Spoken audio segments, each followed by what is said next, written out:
जिस तरह से अभी हम बात करें कल की ये जो बड़ी इंपॉर्टेंट डेवलपमेंट, और फैसल वाडा साहब ने इस हवाले से प्रेडिक्शन भी दी थी जी के, और कल वो रात को एक टीवी शो में बैठे भी हुए थे। उन्होंने कहा कि मैंने कहा था ना कि बुशरा बीबी रिहा हो जाएंगी, और ये डील के नतीजे में हुई है।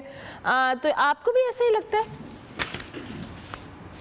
जी मैं एक तो इस तरह की जो हेर से है उस पर यकीन नहीं रखता। फिर मैं आजकल सोशल मीडिया बिल्कुल नहीं देखता, क्योंकि social media is flooded with rumours और कंस्पिरेसी थियरीज। मैं सिर्फ वो देखता हूँ जो प्लॉजिबल है, क्या चांसेस हो सकते हैं, और कुछ अपनी इंफॉर्मेशन होती है जी। तो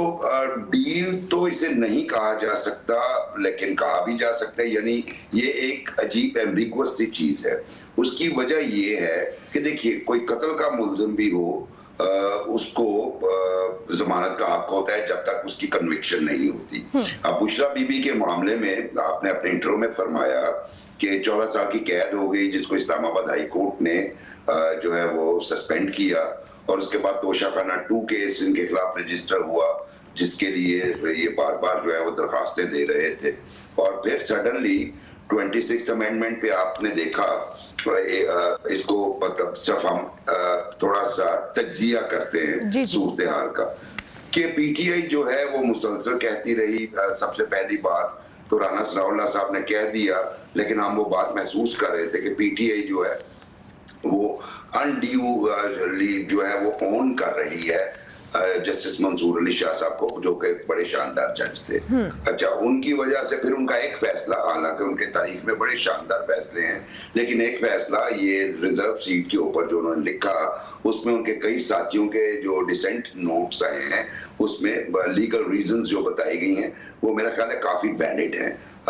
चूंकि लीगल कोर्स को आप इग्नोर नहीं कर सकते अपने फैसलों में, तो उस एक फैसले की वजह से एक तो थोड़ा सा मंसूर अली शाह साहब की जो था बहुत ज्यादा chances chief justice of Pakistan बनने के, वो मादूम हुए। और उसके साथ साथ जो पीटीआई ने 26th अमेंडमेंट पे जो जेस्चर्स दिए, मसलन उनके तमाम अरकान जो हैं, तमाम लीडर, मतलब उमर अयूब साहब, बैरिस्टर गौहर साहब, अली जफर साहब जो उनके लीगल विजर्ड हैं, ये उन कमेटीज में इजलासों में शिरकत करते रहे। लेकिन at the end of the day barrister Gohar Ali Khan साहब ने ये भी कहा कि जनाब हम 98% अमेंडमेंट्स की क्लॉजेस के ऊपर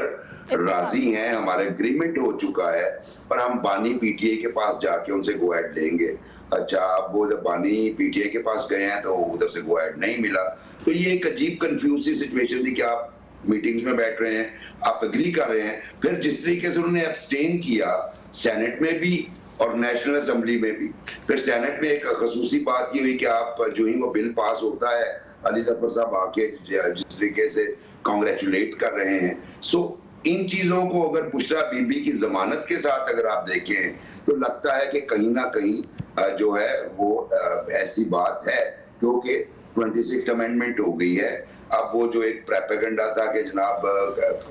सुप्रीम कोर्ट ऑफ पाकिस्तान के जुडिशियल एक्टिविज्म की वजह से अंडरमाइन किया जाएगा पार्लियामेंट को या हुकूमत को, वो खतरा रिड्यूस हो गया है। और अब जो है इनको भी थोड़ा सा मार्जिन दे देना चाहिए। एक तो ये नजर आता है। दूसरा, अब्दुल गफूर हैदरी साहब का जो बयान है वो बड़ा मानीगेज है कि इमरान खान साहब की रिहाई होगी, लेकिन उसके अलावा भी उन्होंने कुछ कहा है। उन्होंने कहा है कि हमने, यानी जमीयत उलमा इस्लाम ने, ये महसूस करते हुए कि पीटीआई की लीडरशिप थोड़ी सी हॉट वाटर्स में है, क्योंकि उनके लोग गिरफ्तार हैं, उनके लिए अपने वोटर्स को पैसिफाई करना जो है वो थोड़ा सा मसला होगा ऐसी सूरत हाल में, अगर वो अमेंडमेंट्स के लिए सपोर्ट अनाउंस करते हैं। तो हमने ही उन्हें मना किया कि आप इसके लिए वोट ना कीजिए, ताकि आपको किसी किस्म की पॉलिटिकल एम्बैरेसमेंट का सामना ना हो। सो ये सारी चीजें जो हैं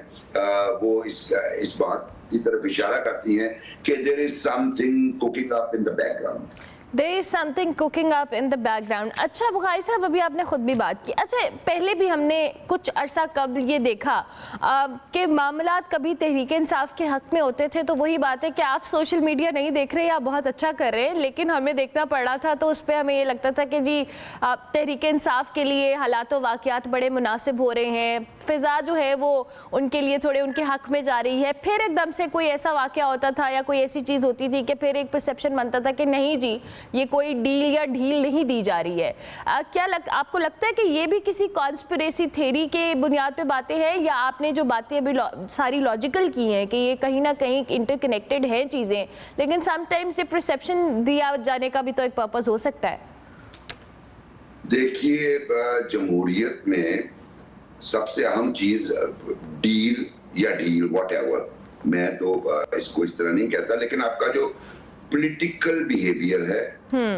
वो बड़ा मैटर करता है। अगर आप किसी के साथ डैगर ड्रॉन है, तो जमहूरियत में हमने यही देखा कि बेहतरीन चीज ये होती है कि आप नेगोशिएशन टेबल पे चले जाएं और गुफ्तगू कीजिए। जो कोई प्रोसेस चल रहा है डेमोक्रेटिक, कोई जैसे ये लेजिस्लेशन है, उसमें आप उसका हिस्सा बनिए और आपके लिए जो चीजें हैं वो आसान होना शुरू हो जाती हैं जब भी आप ट्रबल में आते हैं। अब आप इसी से ही मैंने नतीजा अखज़ किया कि जो ही पीटीआई नेगोशिएशन टेबल पे आई, वो उन्होंने वोट नहीं किया, अपोजिशन पार्टी है, ये उनका हक है कि वोट ना करें, लेकिन एट द सेम टाइम आप देखिए कि वो 10 इजलास हुए हैं उस कमेटी के, स्पेशल कमेटी के, उनमें से 7-8 में तो उन्होंने शिरकत की है, वो एक हिस्सा बने हैं, और जो ही वो हिस्सा बने हैं वो एक जमहूरी प्रोसेस में आए हैं, तो थोड़ी सी आसानियां उनके लिए पैदा हो गई। और उसमें अब अगर ये फर्दर इस जमहूरी प्रोसेस का हिस्सा बनेंगे, मेरा ख्याल है पाकिस्तान का मजबूत तरीन फोरम और बेहतरीन फोरम अपने मसाइल को, अपने सियासी मसाइल को बयान करने का पार्लियामेंट है। यही वजह है कि जो ही अमेंडमेंट वहां पे जब टेबल की गई, जब काउंटिंग से पहले की तकारीर थी, उसमें आपने देखा कि उमर अयूब खान साहब ने बड़े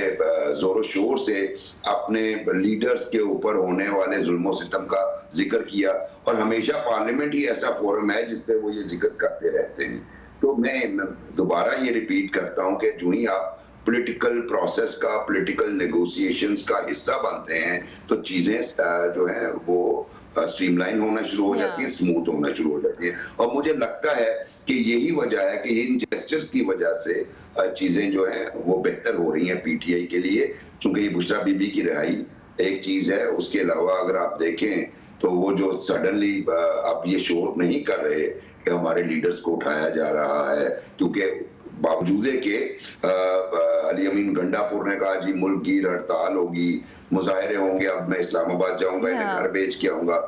उसके बावजूद कुछ नहीं हुआ। सलमान अकरम राजा साहब ने कहा था जी लाखों लोग सड़कों पे आएंगे, लेकिन फिर उसके बाद वो बैकआउट कर गए अपने थोड़ा सा उस स्टेटमेंट से। उसकी वजह यही, और उसके बाद आप देखें ऐसे स्टेटमेंट्स के बाद अभी तक कोई क्रैकडाउन नहीं हुआ। अच्छा बुखारी साहब, मेरा अगला सवाल भी यही था कि एक तरफ तो आपके मुताबिक कि अगर आप नेगोशिएशंस की टेबल पे आते हैं या बातचीत की तरफ कदम बढ़ाते हैं तो चीज़ें आपके लिए स्ट्रीमलाइन होना शुरू हो जाती हैं अगर तहरीक इंसाफ इस तरफ आती है, लेकिन दूसरी जानिब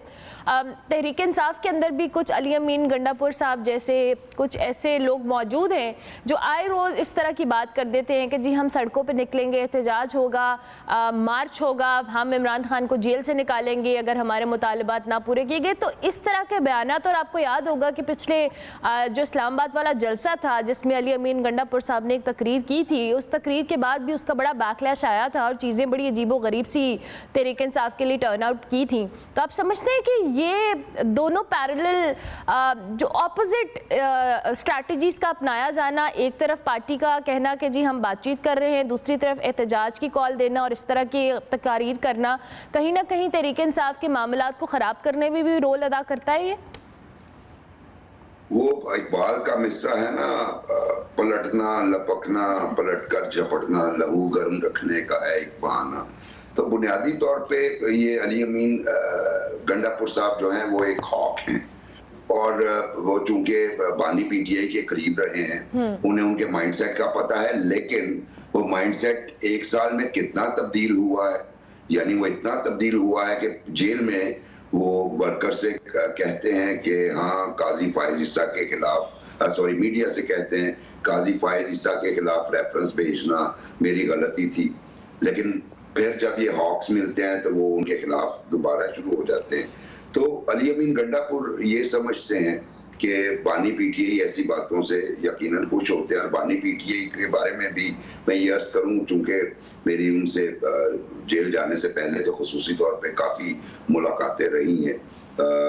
जब वो ज़मान पाक में थे, तो बानी पीटीआई को एक बात का इदराक है कि ये जो इस तरह का प्रेशर टैक्टिक्स हैं, ये उनकी पार्टी की पॉपुलैरिटी के ग्राफ को मेंटेन करने में मददगार होते हैं। आप देख लीजिए 2013 से ऑनवर्ड वो हुकूमत में भी आए तो उन्होंने अपोजिशन के लिए प्रेशर टैक्टिक्स का यूज किया। उनकी तकारीर का महवर अपोजिशन हुआ करती थी। अब जब वो अपोजिशन में गए तो वही पार्टीज प्रेशर टैक्टिक्स मसलन धरने से शुरू हो जाएं और मुसलसल दर मुसलसल आ पाए, जो भी उन्होंने मतलब उनकी पॉलिटिक्स रही है हुकूमत में या अपोजिशन में, उन्होंने प्रेशर टैक्टिक्स का यूज किया है। प्रेडिक्शन उन्होंने डेवलप किया, नैरेटिव जो भी वो बिल्ड करते हैं, वो उनके फॉलोअर्स जो हैं वो बड़ी शानदार तरीके से सोशल मीडिया पे खसूसी तौर पे वो ऐसा स्प्रेड करते हैं, और वो प्रोपेगेंडा ऐसा है कि वो बंदे को यकीन होना शुरू हो जाता है जी ये सच है, और उसमें कितनी फेक न्यूज आती हैं वो आपके सामने है। तो यही चीज है कि अली अमीन गंडापुर साहब अपनी पार्टी का और अपना जाती भी पॉपुलैरिटी ग्राफ जो है वो मेंटेन रखने की कोशिश कर रहे हैं, जबकि दूसरी तरफ जो है वो जिसे वो कहते हैं ना कैरेट एंड स्टिक पॉलिसी, ये बुनियादी तौर पे carrot and stick policy use की जा रही है पीटीआई की जानिब से कि उनके जो मॉडरेट लीडर हैं। अच्छा, मैं आपको ये भी अर्ज कर दूं कि पीटीआई में बड़े वाज़ेह तौर पे दो ग्रुप बन चुके हैं। एक वो जो है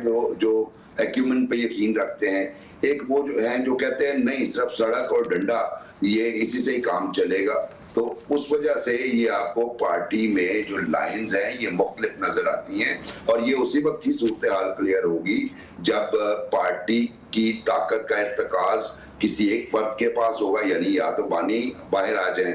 अब बुशरा बीबी आई हैं, देखिए, क्योंकि अंदाजा यही किया जा रहा है कि बुशरा बीबी अब पार्टी को लीड करेंगी, और केपी में जाने का मकसद भी यह है कि जब वो लीड कर रही हो या कोई पॉलिटिकल मूव्स बना रही हो तो उनके लिए मुश्किल तो होगा यकीनन, क्योंकि अभी तक वो जितनी पॉलिटिक्स उन्होंने की है वो उन्होंने की है कमरे से। अब बाहर आके वो पॉलिटिक्स करेंगी या कमरे से ही डायरेक्शंस दिया करेंगी। जो केपी में नेक्सी में जाके रहने का मकसद है, उसका मकसद ये है कि कोई और केस ऐसे इक़दाम के नतीजे में रजिस्टर ना हो जाए और उनकी गिरफ्तारी ना हो जाए। ठीक हो गया। मेरा आखिरी सवाल चीफ जस्टिस काजी फायज ईसा साहब के हवाले से है। आज उनका आखिरी रोज़ है और उनके लिए अलविदाई शाइया भी दिया गया। आज जो नामज़द चीफ जस्टिस हैं याया अफरीदी साहब, वो अपने ज़ाती खर्चे के ऊपर उनको ज़ोहराना भी देंगे।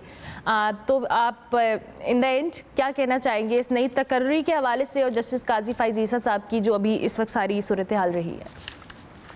जी, मैं हमेशा जुडिशरी के मामले में बहुत क्रिटिकल रहा हूँ अपने करियर में, और उसमें हमेशा मुझे जुडिशरी से शिकायत ही रही हैं। हालांकि मेरा ज़ाती केस तो कोई भी नहीं था, सिर्फ अवामुन्नास के मामलात में। मैं समझता हूँ कि काजी फायज ईसा एक बड़ा शानदार कैरेक्टर थे, और जुडिशरी में हमें जो माजी में नाम मिलते हैं जस्टिस कॉर्नेलियस का, रुस्तम कयानी साहब का, समदानी साहब का, यादरा पटेल साहब का, और बहुत सारे नाम जो इस वक्त मेरे जहन में नहीं आ रहे, जो शानदार लोग थे जिन्होंने कंप्रोमाइजेस नहीं किए, उसमें काजी फायज ईसा एक नया इजाफा है। क्योंकि मैंने पहले कोई मिसाल नहीं देखी, कोई ऐसा जज, वो पाकिस्तान के पहले जज हैं जिन्होंने अपने खिलाफ केस कंटेस्ट किया सुप्रीम जुडिशियल काउंसिल में, अपने जूनियर्स के सामने वो अपने आप को प्लीड करते थे। उसके बाद वाहिद जज हैं जिन्होंने अपनी पावर्स, जबकि उनसे पहले देखते थे जो ही सीजे की पावर्स को टच करने की कोशिश करता था वो तो उसे तो अजाब पड़ जाता था। और अभी जब आपके सामने अब हकायक आ रहे हैं कि 19वीं आईनी तरमीम भी जजों को एम्पावर करने के लिए जुडिशरी को गन पॉइंट पे करवाई गई, तो ऐसी सूरत हाल में अपनी ताकत को, यानी सुओ मोटो नोटिस लेने का इख्तियार को बेंचेस बनाने के इख्तियार को डाइल्यूट कर देना। Yeah. फिर दूसरी बात ये कि ये काजी फायज ईसा साहब वो जज हैं जिनके सर की कीमत एक साहब लगाते हैं, और फिर उन रियासत पाकिस्तान की मानी खेज खामोशी जो है वो समझ में नहीं आती। एक बेकरी का मालिक जो है उनके बारे में बुरे अल्फाज इस्तेमाल करता है, वो खुद फोन करके उसे छुड़वाते हैं। ये भी आपको मिसालें कब मिलती होंगी, आप इसको फैक्ट चेक कर सकती हैं। बेकरी उसके बाद सील भी नहीं होती, बल्कि कहा जाता है जी उसके डोनट्स, अगरचे वो मैंने जब चेक किया तो एक और बेकरी की फोटो लगा के ये क्लेम किया जा रहा था। सो मैं ये समझता हूँ कि काजी फायज ईसा साहब एक बड़े शानदार जज से, और उन्होंने जो बेंच मार्क सेट किया है कॉन्स्टिट्यूशनलिस्ट होने का, वो बहुत शानदार है। और खुशी की बात यह है कि मतलब अफसोस की बात है कि मंसूर अली शाह साहब भी एक कॉन्स्टिट्यूशनलिस्ट जज हैं, बड़ी अच्छी रेपुटेशन है, लेकिन जैसे मैंने शुरू में कहा कि एक फैसले की वजह से और एक पार्टी के अनड्यू सपोर्ट की वजह से ये मसला हो गया। इसी तरह याहिया अफरीदी साहब, इनके अगर आप ट्रैक रिकॉर्ड चेक करें तो ये मुख्तलिफ बेंचेस में डिसेंटिंग नोट्स दे चुके हैं। जैसे अभी इन्होंने रिजर्व सीट मामला पे दिया, फिर इन्होंने काजी फायज ईसा के साथ बेंच में डिसेंटिंग नोट दिया, उससे पहले उमर अता बंदयाल साहब के बेंचेस में भी वो उनका तर्ज अमल यही रहा है। और मेरा ख्याल है कि ये उसी रवायत को जारी रखेंगे और शायद उस रवायत को आगे ले जाएं। पहला जेस्चर आपने फरमा दिया, अपने जाती खर्चे से वो अशाइया दे रहे हैं। यही हाल काजी फायज ईसा का था कि उन्होंने कोई प्रोटोकॉल नहीं दिया, गाड़ी का इस्तेमाल नहीं किया, पैदल आते थे। सो ये वो लोग हैं जो इस जुडिशरी में नए ट्रेंड सेट करेंगे, और मुझे उनसे बड़ी उम्मीदें वाबस्ता।